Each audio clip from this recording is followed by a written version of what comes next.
Question number 7 आहे आपला problem set 5 मधला.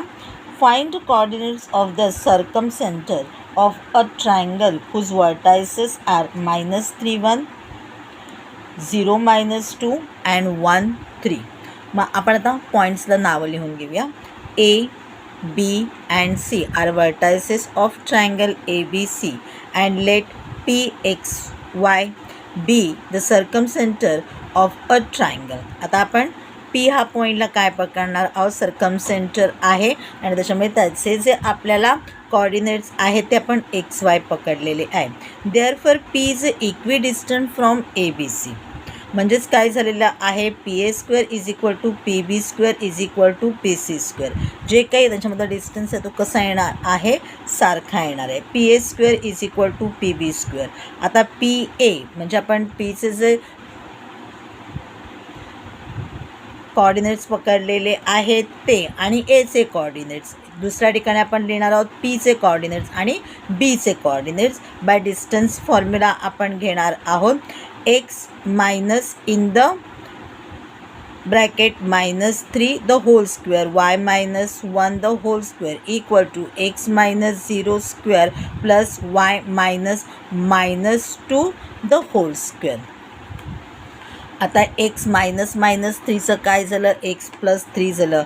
y -1 तसाच राहिला, प्लसचं साईन ॲज इट इज लिहिलं.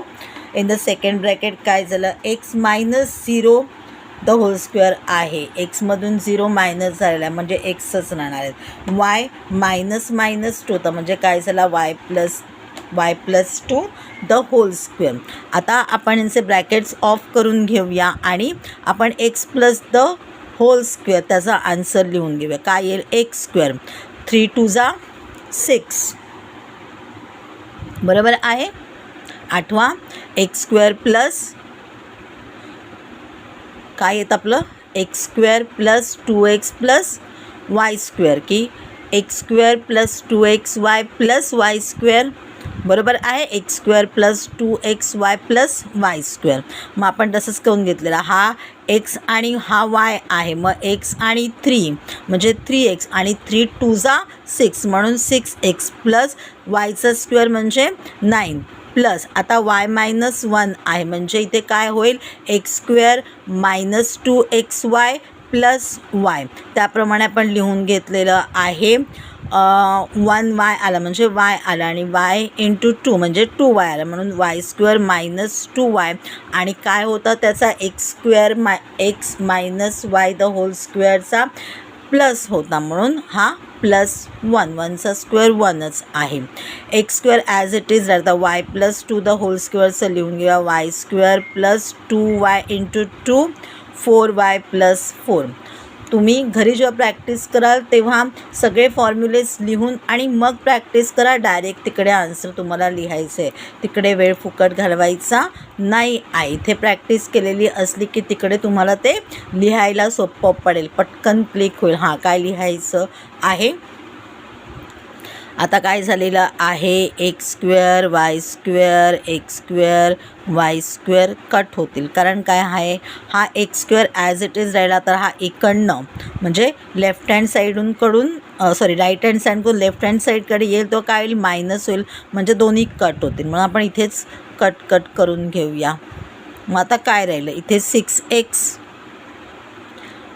-2y 9 + 1 राहिलं. इथे काय राहिलं आहे, 4y + 4 राहिलेला आहे.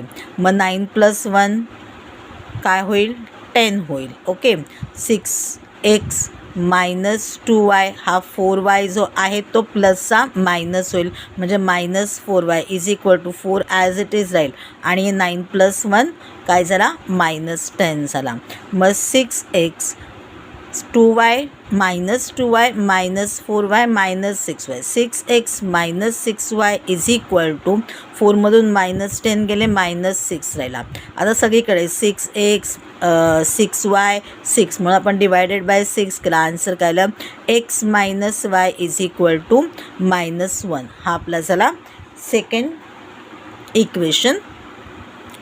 From equation 1 PA² is equal to PC². आता PA² जो आहे तसं डायरेक्ट आन्सर आपण लिहून घेतलेला ॲज इट इज इकडनं कॉपी केलं. पी सी स्क्वेअरचं आपल्याला बनवावं लागेल. म्हणजे आपलं कितपर्यंत ॲज इट इज येणार आहे 6x मायनस 2y प्लस 10 इथपर्यंत सेम येणार आहे. ते आपण ॲज इट इज ठेवूया.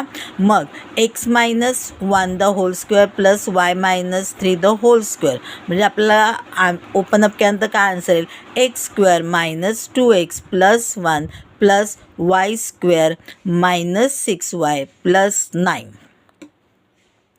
आता ह्याच्यामध्ये आपण एक्स स्क्वेअर कट केले, वाय स्क्वेअर कट केले. मग राहिले का आपल्याला 6x minus 2y plus 9 plus 9 plus 1 minus 10. इथे काय राहिलं मायनस 2x मायनस y आणि प्लस 1 प्लस 9 म्हणजे प्लस 10. मग आता प्लस 10 सुद्धा आपण कटआउट करू शकतो. ओके, पण मी ते नेक्स्ट लाईनला लिहून घेतलेलं आहे म्हणून मी ते कटआउट नाही करत आहे. 6x मायनस 2x आहे तो प्लस 2x होईल. मायनस 2y मायनस 6y आहे तो plus 6y is equal to 10 minus 10. म्हणजे मग काय झालं 6 प्लस 2 8x मायनस 2 प्लस 6 म्हणजे प्लस 6मधून 2 मायनस झाले 4y 8x plus 4y is equal to 0. आता हे सगळे जे आहेत ते 4मध्ये आहेत 4 आणि 8 म्हणून आपण काय केलं डिवायडेड बाय 4 केलं. 2x plus y is equal to 0 हे आपलं झालं थर्ड इक्वेशन. आपल्याकडे आता सेकंड इक्वेशन आहे, थर्ड इक्वेशन आहे प्लस y मायनस y. सोपं झालेलं आहे, ॲडिंग करून घेऊया. Adding equation 2 and 3 x plus y is equal to minus 1 2x plus y is equal to 0 minus y plus y cut out झाले x plus 2x 3x is equal to minus 1 means therefore x is equal to minus 1 upon 3.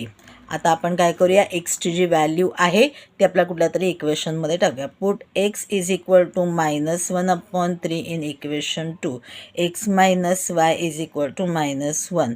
मग एक्सच्या जागी आपण टाकलं minus 1 upon 3 minus y is equal to minus 1. आता काय करूया minus 1 upon 3 इकडे जो हा प्लस 1 आहे तो मायनस 1 आहे तो प्लस 1 करून घेऊया. आणि मायनस वाय जो आहे तो आपण राईट हँड साईडला घेऊया, तो प्लस वाय होईल आणि म्हणून मी हा मायनस 1 इथे घेतलेला आहे करून. ओके, आता काय झालं मायनस 1 प्लस 1 जो आहे. आता काय करायला लागेल आपल्याला ऑफकोर्सली फ्रॅक्शन तयार करावं लागेल, आपल्याला इक्विवॅलंट करावं लागेल. म्हणून मग 3 1 3 म्हणजे मायनस 1 प्लस 3 अपॉन 3 म्हणजे आपला आन्सर काय येईल 2 upon 3 is equal to Y. लिहून घेतलेलं आहे आपण 2 upon 3 is equal to Y. Therefore the coordinates of the circumcentre of a triangle is -1 upon 3 and 2 upon 3.